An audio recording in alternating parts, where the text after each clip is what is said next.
1 2 3 4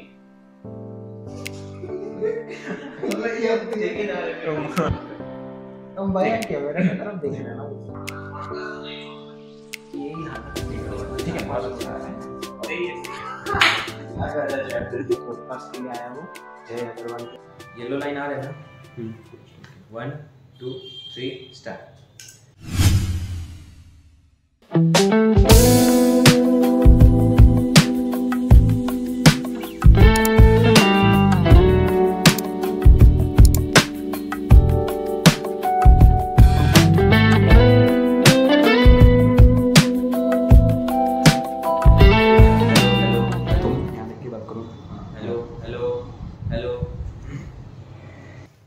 hello guys, welcome to our new video. Basically हम एक छोटा सा इंटरव्यू पॉडकास्ट तो नहीं बोलूँगा इसको, मैं बेसिकली एक छोटा सा एक्सपीरियंस आपके साथ में शेयर करने जा रहा हूँ। जो मेरे फ्रेंड्स इस समय अपने प्रोफेशनल कोर्स में सफ़र कर रहे हैं, बताना चाहेंगे कि कैसा हो रहा है उनका, लाइफ कैसी चल रही है, क्या हो रहा है क्या नहीं, कहाँ भसड़ मची है, क्या हो रहा है। बेसिकली बस यही कुछ मिनट हम लोग डिस्कस करेंगे और जानना चाहेंगे क्या आप मेरी और उनकी लाइफ भी सेम है कि नहीं, कैसा चल रहा है क्या नहीं। तो आओ चलिए शुरू करते हैं। तो मेरे लेफ्ट में है गौरव सुराना और मेरे राइट में है मयंक अग्रवाल, जो बेसिकली अभी सीए आर्टिकल हैं। दोनों ही बहुत रेपुटेड फर्म में आर्टिकल हैं। बाय द वे इन लोगों ने एक बार में ही फर्स्ट अटेम्प्ट में ही अभी तक तो इंटर क्लियर किया है। आओ चलिए जानते हैं इनके बारे में स्मॉल सा इंट्रोडक्शन। माइसेल्फ गौरव सुराना, मैं अभी आर्टिकलशिप कर रहा हूँ और मैंने इंटरमीडिएट ज़्यादा नहीं, बस 483 आया था, फर्स्ट अटेम्प्ट में क्लियर हुआ था। So that's brief introduction about me. बस एक चीज़ बोलना चाहूँगा, जैसे कि जय ने बताया, हम लोग बताने वाले हैं सफ़र के बारे में। तो it's a combination of suffer of English and Hindi. वो सफ़र भी है और हिंदी का एक सफ़र भी है, जर्नी। तो यही हम जानेंगे। नमस्कार दोस्तों, मेरा नाम है मयंक अग्रवाल एंड मैं भी आर्टिकलशिप कर रहा हूँ। मेरा फर्स्ट ईयर ऑफ आर्टिकलशिप अभी चालू है एंड आगे जानेंगे कि मेरा क्या एक्सपीरियंस रहा है इस जर्नी में। तो बेसिकली गाइस ये एक छोटा सा इंट्रोडक्शन था इन दोनों के बारे में। बाय द वे मैं इनके साथ में फ्रेंडशिप में रह चुका हूँ 2-3 साल। बहुत कुछ जानने मिलता है। मतलब क्लास 12 के बाद जैसे इन लोगों ने प्रोफेशनल कोर्स में एंटर किया, मतलब कि हम साथ में क्रिकेट खेलते थे, बहुत कुछ गेम खेला करते थे, तो वो टॉपिक चेंज हो गई अलग सी। मतलब कि हाँ अब मज़ा आता है, टैक्स के बारे में जानने को मिलता है, ऑडिट के बारे में जानने को मिलता है। मैं यहाँ गया ऑडिट करने, इस कंपनी का ये पोटेंशियल है, इस कंपनी का वो। तो सीए एक ऐसा कोर्स है जो आपको पूरे ही बदल देती है, पेशेंस सिखाती है कैसे क्या करना होता है। मैं भी एक सीए स्टूडेंट हूँ तो मैं जान सकता हूँ इनके बारे में। तो मैं वैसे ही आपके सामने एक छोटा सा एक पॉडकास्ट लाया हूँ कि जानना चाहते हैं कि लोग जानना चाहते हैं कि क्या हो रहा है इनके लाइफ में, क्या नहीं हो रहा है। सो बेसिकली गाइस सीए के बारे में बता दूं, सीए का फुल फॉर्म चार्टेड अकाउंटेंट होता है और ये एक प्रोफेशनल कोर्स है जो कि इंडिया का टफेस्ट एग्जाम होता है। सीए अपने इकोनॉमी के लिए बहुत मैंडेटरी है, बहुत, क्योंकि हमारे प्राइम मिनिस्टर नरेंद्र मोदी भी इवन ओपनली बोलते हैं कि उनके सिग्नेचर से भी इम्पोर्टेंट एक सीए का सिग्नेचर होता है, क्योंकि हर ऑडिट में सीए का सिग्नेचर चाहिए जो कि कंपनी के फाइनेंशियल। खैर ये सब बात को छोड़ते हैं, हम आगे जानते हैं कि इनकी जर्नी कैसी रही है, क्या रही है। आइए, तो मैं जानना चाहूँगा गौरव से कि भाई आप बताइए कि क्या क्या सेक्रीफाइस करना पड़ता है, क्योंकि हमें तो इतनी आदत नहीं है, हम तो बेसिकली नॉर्मल से रहते हैं। तो सेक्रीफाइसेस तो 12 के बाद आप कोई भी कोर्स में जाओ तो मतलब आपको करना ही पड़ता है। आप चाहे सीए कर रहे हो, सीएस कर रहे हो, या 12 के बाद आप कोई भी कोर्सेज में जाओ, चाहे आईआईटी हो, जेईई हो। तो सेक्रीफाइसेस मतलब आपको पहले से सोच के रखना है कि आप अगर प्रोफेशनल कोर्स में जा रहे हो तो आपको छोटी छोटी सेक्रीफाइसेस हर फील्ड या हर टाइम में करनी पड़ेगी। मतलब आप पहले से प्री डिटरमाइन नहीं कर सकते कि अब जैसे पहले हम लोग रोज संडे खेलने जाते थे, क्रिकेट खेलने जाते थे। पर जब से मतलब हमने फाउंडेशन दिया, फाउंडेशन क्लियर होने के बाद में मुझे मुश्किल से 1 या 2 दिन याद होगा जब मैं क्रिकेट खेलने गया हूँ पर्सनली। तो ये भी एक सैक्रिफाइस है, क्योंकि क्रिकेट मतलब इंडिया में इतना क्रेज है कि मतलब बचपन में हम सब चाहते थे कि हम क्रिकेटर बनेंगे, वो लेवल का क्रेज होता था। वो अभी भी है, खत्म नहीं हुआ। पर मतलब आपको प्रायोरिटाइज करना पड़ता है कि कौन से वक्त में कौन सी चीज प्रायोरिटाइज है। कि अब मैं सीए बन रहा हूँ, उसके बाद मैं आराम से खेल सकता हूँ हर संडे और जब भी मन चाहे टाइम निकाल के। पर अभी प्रायोरिटी ये था कि मुझे एग्जाम क्लियर करना है, मुझे फोकस्ड रहना है। तो एक ये सेक्रीफाइस होगी। सेकंड सेक्रीफाइस की सीए में क्लासेस बहुत लंबे होते हैं, तो आपको सेक्रीफाइस करना पड़ता है कि आपका जो टाइम था या फिर आप जो घर में टाइम स्पेंड करते थे, फ्रेंड के साथ टाइम स्पेंड करते थे, तो वो सब टाइम आपको नहीं मिलता। आप जो घूमने जाते थे, तो वो सब बहुत सेक्रीफाइस होता है। सेक्रीफाइस तो नहीं बोलूंगा, उसको मैं बोलना चाहूंगा यूटिलाइज होता है, क्योंकि we are building our future through that. So वो एक बात है, और भी बहुत सारी छोटी सेक्रीफाइसेस है। एक बात मैं कहना चाहूंगा कि सेक्रीफाइसेस सिर्फ स्टूडेंट नहीं करता। जब कोई प्रोफेशनल कोर्स लाइक सीए या सीएस में जाता है, तो सेक्रीफाइसेस उसके साथ में उसके पेरेंट्स, उनके सिस्टर्स और उनके जो टीचर हैं वो भी सेक्रीफाइस करते हैं। और दैट इज ट्रू, क्योंकि वो आपका पूरा ख्याल रखते हैं। आप घर के इतने काम नहीं कर पाते हैं, तो बहुत सारे वो सब फील्ड्स है जिसमें पेरेंट्स का सपोर्ट होना बहुत जरूरी है। और टीचर क्या ही बोलेंगे, टीचर के बिना ये जर्नी, ये एक टीचर मतलब वैसे टीचर नहीं कि आप ट्यूशन लो या ट्यूशन लो तभी वो टीचर है। एवरी टीचर आप जिससे सीखो, आजकल यूट्यूब का जमाना है तो आप यूट्यूब से भी सीख सकते हो, तो यूट्यूब में भी जिनसे सीखा या फिर बुक से सीखा या फिर बुक के जो राइटर हैं, everyone is your teacher in that field, तो रेस्पेक्ट दैट। वही मैं बोलना चाहूंगा। What mind about you? कुछ सेक्रीफाइस बचा नहीं होगा मेरे हिसाब से, तो फिर भी कुछ है तो बता दीजिए। चलिए, अब मेरे ख्याल से तो गौरव भाई ने सारे सेक्रीफाइसेस बता ही दिए। बस मैं एक सेक्रीफाइस में पॉइंट आउट ज़्यादा करना चाहूँगा, वो है कॉलेज लाइफ। सीए या कोई भी प्रोफेशनल कोर्स हो, अगर आप 12th के बाद उससे ज्वाइन करते हो तो आपकी पूरी कॉलेज लाइफ की बैंड बच जाती है।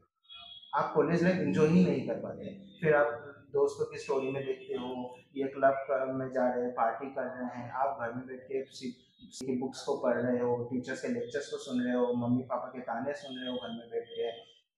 हालांकि मम्मी पापा ताने आपको पढ़ाई करने के लिए नहीं दे रहे, आपको बस बोल रहे हैं कि आप बुक से हट के आप बाहर की दुनिया में भी जाओ, सारे टाइम बुक में मत रहो। लेकिन आप उस टाइम में इतने फोकस रहते हो, आपको सिर्फ एक ही गोल नजर आता है कि सीए, मुझे सीए के एग्जाम क्लियर करने हैं, सीए बनना है, मेरे को अपनी मिडिल क्लास लाइफ को अपर क्लास लेके जाना है, जो कि हर एक मिडिल क्लास जो सीए स्टूडेंट है उसकी उसकी एक गोल होती है, सीए बनने के बाद वो अपने लग्जरी लाइफ जिए।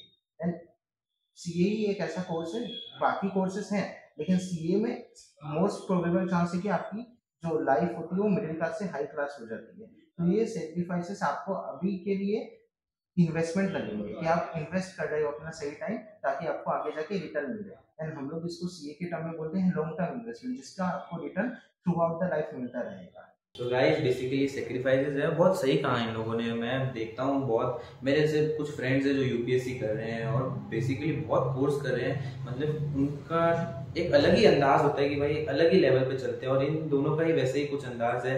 मेरे आने वाले कुछ लाइव सेशंस में मैं और कुछ दोस्तों को भी लेके आऊंगा, वो लोग अलग अलग कोर्स कर रहे हैं, कोई एमबीए कर रहा है, कोई सीए कर रहा है। तो बेसिकली ये जूनियर्स के लिए बहुत इन्फॉर्मेटिव वीडियो होने वाला है कि उन लोग कैसे आने वाले अपने प्रॉब्लम्स को ओवरकम कर सकते हैं, कैसे ज़्यादा से ज़्यादा अपने अटेंशन पढ़ाई पे फोकस कर सकते हैं। तो बेसिकली ये सब बात को भी छोड़ते हैं, चलिए आइए कुछ क्वेश्चंस करते हैं। आज सी आर्टिकल आए हैं भाई, बड़े मेहमान हैं अभी हमारे लिए, तो आइए। तो चलिए मैं आप लोग दोनों से पूछना चाहूँगा, कैसे चल रही है लाइफ, मतलब पहले से ज़्यादा अच्छी चल रही है, अभी बेकार चल रही है, या कुछ भी अच्छी? मतलब लाइफ में हर फेज में मतलब ऐसा लगता है कि this time is the worst time. पता नहीं, कभी कभी वो फीलिंग आ जाती है। तो अब जैसे इंटर में थे तो इंटर में लगता था कि ये पीरियड खत्म हो जाए, 9 महीने का पीरियड, पढ़ाई का पीरियड। हाँ भाई, वो तो अभी लग रहा है, गर्मी में बैठे हैं फिर भी शूट करना पड़ रहा है। तो सही बात है, परंतु वही बात है ना, ये भी एक प्रोडक्टिव टाइम है, तो वो भी एक प्रोडक्टिव टाइम था, वो भी आपको रियलाइज करना जरूरी है। क्योंकि जब आप लो फील होते हो, कोई बुरी बात नहीं है लो फील होना, वी आर ह्यूमंस, तो हम लो फील करेंगे, दैट इज नेचुरल। और अगर आप लो फील नहीं कर रहे हो पॉइंट ऑफ टाइम के बाद, तो मुझे लगेगा कि दैट इज, मैं बोलूंगा दैट इज इननेचुरल, क्योंकि वी आर ह्यूमंस। तो कोई भी फील्ड में जब नया एक्सपीरियंस होगा तो हमें एक बार का सेटबैक लगेगा, और उस सेटबैक से हम कैसे बाउंस बैक करेंगे वो बात है। उससे हम कैसे सीखेंगे, उसको अपनी लाइफ में कैसे यूटिलाइज करेंगे, या लाइफ में कैसे जर्नलाइज करेंगे वो बात है। तो जैसे कि आर्टिकल से स्टार्टिंग में बोरिंग लगता था, मन करता था क्यों ही कर रहे हैं, पर अब मतलब लग रहा है कि हाँ हम सीख रहे हैं, 2 साल का पीरियड है, ये भी बीत जाएगा। और इसके बाद में जो हम एक्सपीरियंस गेन करेंगे, तो सीए बनने के बाद में उससे ज़्यादा जरूरी कुछ भी नहीं है। तो ये भी एक तरह से वैल्यूएबल ही है। तो मयंक कुछ बताइए, कुछ ऐसा लाइफ का मोमेंट शेयर कीजिए, आपकी लाइफ में तो हरदम कुछ ना कुछ होते रहते हैं। आइए चलिए शुरू कीजिए, आपका पिटारा बोलिए। तो जैसा कि आपने मुझसे पूछा था कि सीए के पहले आपकी लाइफ कैसी थी, सीए के बाद आपकी लाइफ कैसी है, तो सीए ज्वाइन करने के बाद आपको सबसे पहले ये लगता है कि आपका जो पुराने स्कूल फ्रेंड्स है वो सबसे कनेक्शन आपका टूट जाएगा, फिर आपका कोई फ्रेंड बचेगा नहीं, आपका सिर्फ एक फ्रेंड बचेगा जो कि आपकी बुक्स होगी। एंड आपको सिर्फ आगे जाके आपको कुछ, अगर आपको सपोर्ट चाहिए, मेंटल सपोर्ट चाहिए, तो आपके सामने कोई होगा नहीं। लेकिन मैं ये बताना चाहूँगा कि सीए ज्वाइन करने के बाद अगर मैंने बहुत सारे फ्रेंड्स खोए भी हैं, तो बहुत अच्छे अच्छे लोग पाए भी हैं। एंड बेसिकली क्या होता है कि क्लास 10 या 12 तक हमें वो स्टूडेंट्स मिलते हैं, हर तरह के स्टूडेंट्स मिलते हैं जो लाइफ में कुछ करना चाहते हैं, या फिर जिनके पहले से ही अलग गोल है, या फिर लाइफ में बस उनको फन करना है। तो सीए में आने के बाद ये होता है ना कि आपका जो 100% में से 20% लोग जो एकदम सीरियस है अपने लाइफ को लेके, वो सारे लोग आपको ज़्यादा मिलते हैं। तो आप उस तरह के लोग से जब सराउंड करते हो उस तरह के लोगों के साथ, तो आपको एक अलग लेवल का ऑरा मिलता है, उन लोग के पॉजिटिव वाइब्स मिलती है, जिससे आपको लाइफ में आगे करने की कुछ मोटिवेशंस मिलती है। एंड आपको ऐसा लगेगा कि आप सीए ज्वाइन करने से पहले तो आप बस अपने लाइफ का मजाक बना रहे थे, टाइम पास कर रहे थे। और 12 जरूरी है, 12 तक तो पढ़ाई करनी है, लेकिन 12 के बाद अगर आप कोई डिग्री कोर्स लोगे, जैसे बीकॉम हो गया, बीसीए हो गया, ये सब अगर कोर्सेज करोगे, तो आप लोगों को लगेगा कि हाँ एक पॉइंट ऑफ टाइम तक ठीक है, फर्स्ट ईयर तक आप निकाल लोगे, फिर सेकेंड ईयर पे आने के बाद आप लोगों को लगेगा कि नहीं, मुझे इस डिग्री के साथ कुछ एक अलग कोर्स करना चाहिए, ताकि लाइफ में आगे जाके मेरी स्टेबिलिटी आ जाए। नहीं तो आजकल हमें सब लोगों को पता है कि डिग्री की कोई वैल्यू नहीं रही, ये फैक्ट है। एंड ये आप लोग को जितना जल्दी एक्सेप्ट कर ले, आप लोग के लिए उतना ही जल्दी बेटर होगा। तो मैंने ही एक्सेप्ट किया एंड मैंने सीए कोर्स को चुना। आप लोग भी कोई दूसरे कोर्स को चुनो। आजकल तो एआई का ज़माना आ गया है, तो आप लोग किसी किसी एआई की कोर्स में एनरोल कर सकते हो, जिससे आपकी वैल्यू एडिशन हो बीकॉम के साथ साथ ही। तो बस मैं इतना कहना चाहूँगा कि लाइफ सीए के पहले जो लाइफ थी एंड सीए के आफ्टर जो लाइफ है, मुझे ये रियलाइज़ हुआ कि अब मेरी लाइफ में कुछ वैल्यू एडिशन हो रही है जो मेरी 12 सीए के पहले नहीं हो रही थी।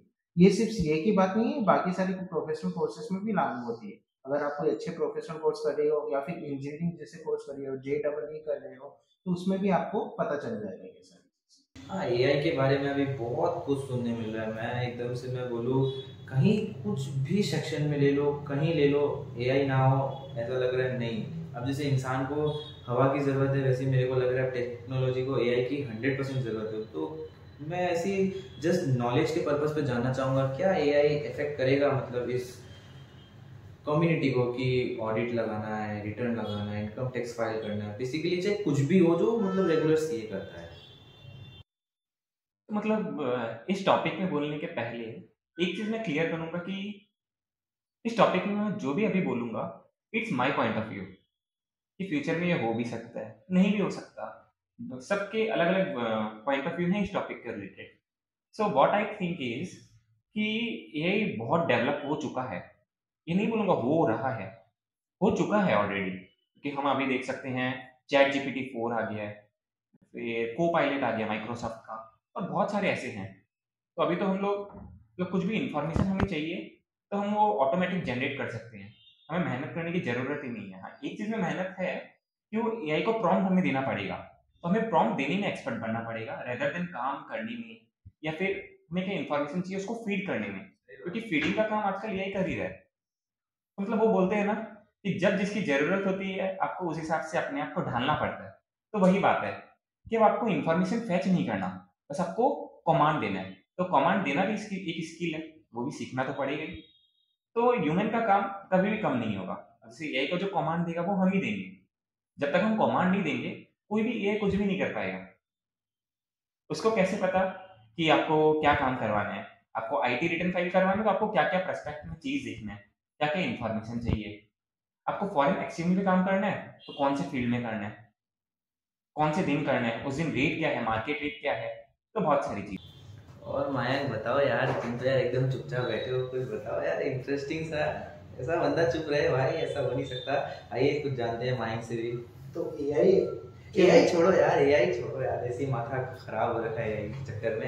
ऐसा कुछ बताओ, ऑफिस में क्या चल रहा है, कोई पसंद आई कि नहीं, कोई मजा आ रहा है? बस जिंदगी की लगी पड़ी है और कुछ नहीं है। बाहर से लोगों को लगता है कि हमारी लाइफ बहुत अच्छी होगी, लेकिन असल में हम लोग बस दिहाड़ी मजदूरी कर रहे हैं। मैं गिरा होया बंदा जमा नीच बल्लिए। दैट इज ट्रू, मुझे भी कभी-कभी लगता है, और जो सही भी है। क्योंकि जब तक आप, तो बोलते हैं ना, जब तक आप परिश्रम नहीं करोगे, आपको कोई भी अधिकार नहीं है कि आप राजा बनो, कि जब तक आप प्रजा की लाइफ नहीं देखोगे आपको कोई अधिकार नहीं है कि आप राजा बनो। तो एक तरह से वो भी है। बेसिकली गाइस हम क्रिकेट खेला करते थे एक साथ से बचपन से ही, ज़्यादा तो नहीं, मैंने इनसे क्लास 11 कॉलेज लाइफ में मिला था। कॉलेज लाइफ तो कोरोना ले गई और बाद बाकी इन लोग नहीं मिले उसके बाद सीए कोर्स की वजह से। और बेसिकली बहुत कुछ जानने मिलता है कि आज हमने ये कांड कर दिया, आज वो कांड कर दिया। कुछ सुनाओ यार इंटरेस्टिंग सा। हाँ तो भाई एक बार क्या हुआ था ना कि मैं एक आउटस्टेशन ऑडिट पे गया था। तो आउटस्टेशन ऑडिट पे हम 2 लोग गए थे, मैं और मेरा एक सीनियर वो भी आर्टिकल ही, वो भी मेरे से थर्ड ईयर आर्टिकल है और मैं फर्स्ट ईयर आर्टिकल बन के गया था। तो वहाँ पर जाके मुझे जैसे ही गए हम लोग, पहली बार लाइफ में इतनी इज्जत मिली थी मुझे। आज तक मुझे कोई सर बोल के मैं तो नहीं करता, ना ही मेरे कोई फ्रेंड करता है इसका इज्जत। भाई हम क्रिकेट गेम खेला करते हैं ना, मैं आपको विश्वास नहीं दिला सकता हूँ ये बंदा हर लेवल चीटिंग कर सकता है। मतलब बोर्ड पे लगे होंगे 5, ये बाउंड्री से चिल्लाएगा भाई मतलब विश्वास नहीं कर सकते हो, इस लेवल का चीटिंग होता है हमारे गेम में। और भाई हमारे इनिंग में तो नो बॉल वाइड चलती नहीं है, इसके इनिंग में तो सब होगा। ये बैटिंग कर रहा होगा, ये इसके घुटने से भी ऊपर आ जाएंगे तो नो बॉल। तो माइन कंटिन्यू। हाँ तो जैसे कि मैं बोल रहा था, मैं एक आउटस्टेशन ऑडिट पे गया था। तो वहाँ पर जाते ही मुझे सबसे पहले तो ये बात पता चली कि हाँ आप बाहर जाओगे या फिर कोई भी क्लाइंट के प्लेस पे जाओगे तो आपको इज्जत बहुत ज़्यादा मिलेगी। तो आपको स्टार्टिंग में थोड़ा अजीब लगेगा, फिर आप उसको एक्सपीरियंस करते रहोगे तो आपको अच्छा भी फील होगा कि हाँ आप ये कोर्स कर रहे हैं। तो ये कोर्स आपको इज्जत सिखाता है कि आपको दूसरे से कितनी इज्जत मिल रही है। एंड सेकेंड चीज़ ये था कि हम लोग वहाँ पर नॉर्मली काम कर रहे थे, सीए का जो काम होता है वो। मैं तो फर्स्ट ईयर बन के गया था। फर्स्ट ईयर उन लोगों के लिए तो बस 2 ही काम आता है, एक तो प्रिंट निकालने के लिए फाइल से और एक वाउचिंग ये सब के लिए मैं गिरा होया बंदा जमा नीच बल्ले और एक वाउचिंग ये सब के लिए। तो मैं तो बस वाउचिंग ये सब कर रहा था। वहाँ के एक मैनेजर आए, मैनेजर ने आके मतलब ऐसे बैठे हुए थोड़ा 10-15 मिनट बैठे। एंड वो मतलब हम लोग, उनको डर था, मतलब एक गवर्नमेंट कंपनी थी, उनको डर था कि अगर हमने कुछ ऐसा वैसा निकाल दिया तो उनकी जॉब थोड़ी खतरे में आ जाएगी। तो उन्होंने क्या किया कि 2 एनवलप लेके आए थे, क्योंकि हम 2 जन थे, 2 एनवलप लेके आए थे। एंड उन्होंने हम लोग को देने लगे 2 एनवलप। तो बोले आप लोग का खर्चा है, थोड़ा खर्चा पानी निकल जाएगा। हम बोला, हमने कहा कि ये क्या है। तो उन्होंने बोला नहीं नहीं आप लोग आए हैं ना इतना दूर से, आप लोग का होटल का खर्चा ये सब सारे खर्चे। हम बोले नहीं नहीं वो तो मतलब हम हमारी फर्म या कंपनी मैनेज कर लेगी, उसका कोई इशू नहीं है। उन्होंने कहा नहीं नहीं ये मेरी तरफ से गिफ्ट है आप लोग के लिए, आप लोग घूम लेना। तो मतलब उस टाइम में मुझे लगा था कि हाँ मुझे ले लेना चाहिए, लेकिन बाद मैं गिरा होया बंदा जमा नीच बल्लिए लेकिन बाद में एहसास हुआ कि मैं तो सीनियर हूँ नहीं, मेरे साथ जो आए हैं वो। तो उन्होंने कहा, उन्होंने मना कर दिया। लेकिन अगर मैं अपना दिल की बात बोलूँ, अगर मैं होता तो मैं ले लेता, क्योंकि हम लोग को जो बाहर से पता चला है कि सीए 50% ऑनेस्ट होते हैं, 50% डिसऑनेस्ट होते हैं। एंड लेने में क्या ही बुराई, किसी को क्या ही पता चलता। तो बस यही एक्सपीरियंस था जो कि मैं शेयर करना चाहता था बस। तो बेसिकली चलो कुछ इंटरेस्टिंग जानते हैं, बहुत अच्छा लगा है जान के। मतलब कि कोर्स के बारे में ज़्यादा किसी को नहीं पता रहता है। क्या क्या कहोगे इस कोर्स के बारे में कि लोग को करना चाहिए, परस्यू करना चाहिए कि नहीं? मतलब आगे क्या स्कोप है, अच्छा स्कोप है कि आने वाला टाइम में जूनियर्स के लिए कैसा रहने वाला, क्या रहेगा? तो बेसिकली हम लोग सीए ज्वाइन करते हैं तो हम लोग 12 के बाद भी ज्वाइन कर सकते हैं या फिर बीकॉम देने के बाद भी डायरेक्ट इंटरमीडिएट लेवल में ज्वाइन कर सकते हैं।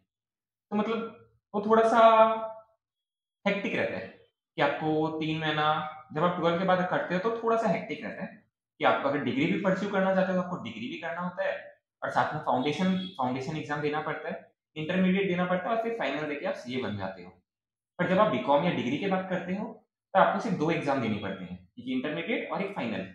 तो वो थोड़ा सा सॉफ्ट प्रोसेस हो जाता है, पर उसमें भी आपको पीरियड बहुत लगता है कि आप 3 साल डिग्री करोगे, फिर उसके बाद में आपको नहीं करके भी 3 साल लगेगा इंटरमीडिएट और फाइनल निकालने में। तो मतलब 6 साल। अगर आप फाउंडेशन के थ्रू करोगे तो मिनिमम 4 साल में आप सीए बन सकते हो। तो ये है बेसिक कि आप कैसे ज्वाइन कर सकते हो, कब ज्वाइन कर सकते हो। तो मैं बस ये जानकारी देना चाहूँगा कि सीए कोर्स में रजिस्टर करने के लिए आपको कोई कॉलेज वगैरह में जाने की दरकार नहीं पड़ती। एक हम लोग का इंस्टीट्यूट है जिसको हम लोग प्यार से ICAI बोलते हैं। पूरा नाम institute of chartered accountants of India है। वहाँ से आप लोग रजिस्टर कर सकते हो, या तो आप 12 के साथ साथ भी रजिस्टर कर सकते हो, लेकिन आप फाउंडेशन एग्जाम 12 का रिजल्ट आने के बाद ही दे सकते हो। एंड एक आप है कि डायरेक्टली आप इंटरमीडिएट के रूट, जैसे कि गौरव ने पहले ही बता दिया, तो मैं ज़्यादा टानूंगा नहीं इसको, लेकिन बस एक बात बोलना चाहूँगा कि आईसीएन अभी नया स्कीम लेके आया है जिसपे आर्टिकल सिर्फ 3 साल से 2 साल कर दे, तो वो सबसे ज़्यादा अच्छा बात है, क्योंकि पहले सीए कोर्स में 5 साल लगते थे मिनिमम, अब वो टाइम रिड्यूस होकर 4 साल हो गया है। अच्छा लगा ये इंट्रोडक्शन आप भी ले सकते हैं अपनी जानकारी के लिए। बट मैं एक चीज़ हमेशा सुनता आया हूँ कि मैं कभी भी मेरे जैसे घर के आसपास में भी मेरे मतलब सीए भैया लोग भाभी लोग हैं, उनसे मैं कभी भी पूछता हूँ कि सीए करना चाहता हूँ, करूँ कि नहीं, ना भाई तू मत कर। ऐसा आंसर हमेशा अक्सर क्यों, मतलब मेरे को आज तक कभी पॉजिटिव रिजल्ट मिला ही नहीं भाई, ऐसा क्या रीजन है, बताओ यार, कुछ तो बताओ तुम लोग उसके बारे में। तो ये जो एक्सपीरियंस है ये कहीं ना कहीं मतलब मैंने फेस नहीं किया, पर मैंने बहुतों से सुना हुआ है कि मतलब बोलते हैं रिलेटिव्स हो गए या और भी कोई हो गए कि अगर आप टॉपर हो तभी आप सीए में जाओ, सीए कर ले सीखे तो हो जाएगी तेरे में सीए, ये सब बातें सुनने में मिलती है। तो मेरे मतलब एक फ्रेंड भी है, तो फ्रेंड मतलब फ्रेंड का भाई है, तो वो भी सीए ज्वाइन कर रहा था, तो वो भी वही बात बोल रहा था, मुझे पूछ रहा था कि ऐसा ऐसा बात है, सब लोग बोलते हैं तुमसे नहीं हो पाएगा। और मतलब एक नॉर्मल स्टूडेंट थे, मतलब ना ही ज़्यादा ब्राइट और ना ही ज़्यादा वीक, जो हम लोग सब ऑर्डिनरी स्टूडेंट रहते हैं वैसे। तो पूछ रहा था कि मैं करूँ या ना करूँ, क्योंकि फैमिली प्रेशर भी रहता है। और जो लोग कहते हैं कि सबसे बड़ा इफेक्ट, मतलब आप कुछ भी बोलो कि लोगों का बात का इफेक्ट नहीं पड़ता, वो पड़ता है। हम अभी देख सकते हैं, लाइव एग्जांपल आईपीएल चल रहा है, तो हार्दिक पांड्या में क्या बिक रही है हम देख सकते हैं। वो रियलिटी है कि लोग तो कहेंगे, लोगों का बात है कहना, इसको फॉलो करना बहुत मुश्किल है, वही सही बात है। अगर अभी मुंबई इंडियंस अगर ये ले जाती है आईपीएल, तो एक बेसिकली पूरा एक ड्राफ्ट आ जाएगा कि चेंज हो जाएगा भाई सब कुछ ही। भाई Hardik Pandya is one of the best, पहले जीटी को जिताया, वाह मुंबई के लिए मेहनत करे, एकदम सही बात है, मैं आपके साथ हूँ। कि जब तक आप रिजल्ट नहीं लाओगे कोई भी आप में बिलीव नहीं करेगा, और रिजल्ट आने के बाद तो आप सबके भगवान हो। जिसको आप नहीं जानते वो बोलेंगे अरे गौरव तुम, मतलब ऐसे लगेंगे जैसे पेरेंट्स से ज्यादा क्लोज हुए हैं। तो ये सब फैक्ट है। तो हाँ, कि इसका आंसर मैं ये बोलूंगा कि ये मैटर नहीं करता कि आप 10th तक है, 12th तक कोई भी कैसे भी स्टूडेंट हो। कि मैं भी एक ऑर्डिनरी स्टूडेंट था, मैं मतलब जिस स्कूल से मैंने 10th की है, तो हमें मुश्किल से 17 और 18 स्टूडेंट थे, तो उसमें से भी मैं 4th या 5th रैंक आता था। तो भी बहुत मतलब 20 में से आप 4th या 5th हो, तो डेट्स सो ऑर्डिनरी टाइप। तो मुझे मतलब लगता था कि मैं फर्स्ट सेकंड तो कभी बीट ही नहीं कर पाऊंगा, वो लोग बहुत टैलेंटेड हैं, बहुत इंस्पायरिंग हैं, तभी भी थे और अभी भी हैं, वो फैक्ट है। पर मतलब जब मैं 12th में गया, 11 में मैंने कॉलेज ज्वाइन किया, तब मैंने एक चीज सोचा कि 11 की जर्नी मेरी भी और जो भी नॉर्मल बाकी लोग आ रहे हैं, तो उन सबके लिए एक सिमिलर जर्नी है कि एक नए फेज से, चाहे हम साइंस में जाए, कॉमर्स में जाए, आर्ट्स में जाए, तो एक नया फेज है। तो मुझे अपने आप को ये बात बतानी पड़ेगी कि उसके लिए भी ये नया फील्ड है और मेरे लिए भी ये नया फील्ड है, तो why cantt I be the topper of that field, क्योंकि हम लोग सेम पॉइंट से स्टार्ट कर रहे हैं। हाँ, कॉलेज में आप मान सकते हो कि 1-2 में आपको इतनी सेंस नहीं थी, तो आप थोड़े से वीक रहे, वीक भी नहीं बोलूंगा कि वो मतलब ठीक है, आप जैसे ग्रो अप हुए, बाकी सब चीज भी है, आपकी टैलेंट भी है, आपकी ब्राइटनेस क्या है वो है। पर जब 11 में ज्वाइन किया तो एक माइंडसेट मेरे में क्लियर था कि कुछ भी हो जाए, आई शुड मतलब try to be to become a topper और बी देयर, क्योंकि वो माइंडसेट मेरे अंदर से खत्म हो गई थी कि अब मैं नहीं कर सकता, क्योंकि फील्ड सबके लिए कॉमन थी और सब एक नई फील्ड में थे। तो यहाँ से ये माइंडसेट ग्रो हुआ। तो इसके बाद में जब 12th के बाद में डिसाइड कर रहा था क्या करे, तो मतलब मुझे इंटरेस्ट था मैथमेटिक्स, अकाउंट्स, तो मैंने सोचा कि एक बार सीए परस्यू करते हैं, अगर होगा तो अच्छी बात है और नहीं होगा तो खोने को क्या है। जब आपके सामने खजाना ही खजाना रखा हो तो आप खजाना ले भी नहीं है, अगर ले लो सब कुछ मिल जाए तब तो बहुत बड़ी बात है, और ना भी मिले तो आपके लिए खोने के लिए कुछ भी नहीं है, पर आप सीखोगे बहुत कुछ, दैट इज ट्रू। मतलब एक ही चीज है कि अगर आप मेहनत करोगे, आप मेहनत करने के लिए तैयार हो, और आप मेन चीज है माइंडसेट, जब वो माइंडसेट के साथ में मेहनत करने के लिए तैयार हो, तो आप कोई भी फील्ड में सक्सेस पा सकते हो, फिर चाहे वो सीए हो या कोई और भी फील्ड हो। और मेरे सर भी एक चीज बोलते थे, जहाँ से मैंने इंटरमीडिएट की कोचिंग ली थी, मतलब टीचर का रोल हर हर फील्ड में रहता ही है, उनके बिना आप कुछ भी नहीं हो। तो मेरे टीचर कहा करते थे कि अगर एक टैलेंटेड बंदा है और एक हार्ड वर्किंग बंदा है, तो he will always prefer hard working person, because talent सब में नहीं होता, टैलेंट हाँ कुछ कुछ में इनबॉर्न होता है या फिर वो डेवलप करते हैं, वो सब में वेरी कर सकता है। पर अगर आप में हार्ड वर्किंग करने की हिम्मत है तो आप कोई भी फील्ड में सक्सेस पा सकते हो, कोई भी फील्ड में। तो that is one thing but मैंने एक्सपीरियंस किया इसके बारे में। पर हाँ, मैं जानता हूँ कि मयंक भी जैसे 7-8 तक उसकी स्टोरी थोड़ी हाँ, सी मैंने भी सुनी है हाँ, कि 7-8 तक मतलब बंदा बहुत एकदम सिंपल था, क्लासेस वगैरह एकदम नॉर्मलाइज करते थे। अपन क्लास 10 तक तो बहुत मस्ती करते हैं, बाद में थोड़ा बहुत सीरियसनेस आता है जो कि कॉलेज लाइफ ले जाता है। बेसिकली भाई लॉजिक ही यही है, 11-12 आपका कॉलेज लाइफ सीरियसनेस लेके जाता है, और वो सीरियसनेस को वापस पकड़ के लाना है आपको 12 के बाद। तो भाई इनसे सीखे। माइक बताइए थोड़ा, कैसे आए वापस, क्या करे क्या नहीं, क्या तांत्रिक मंत्रिक फूका, हमको भी बताओ यार। तो मैं क्लास 6-7 तक या 8 तक मान लीजिए, 8 तक मैं एक एवरेज स्टूडेंट था। मतलब मेरे को बस था कि एग्ज़ाम है, देना है, पास होना है, और क्या चाहिए लाइफ में। फिर जैसे जैसे आगे गया, 9 में आया, 9 के बोर्ड्स थे, 10 के भी बोर्ड्स होते हैं हमारे यहाँ। 9 पहले 9 के बोर्ड्स भी हुआ करते थे। तो 9 के बोर्ड्स आए तो सबने मुझसे एक अलग ही एक्सपेक्टेशन रख ली कि इस बार आपका तो 90% के ऊपर ही आएगा।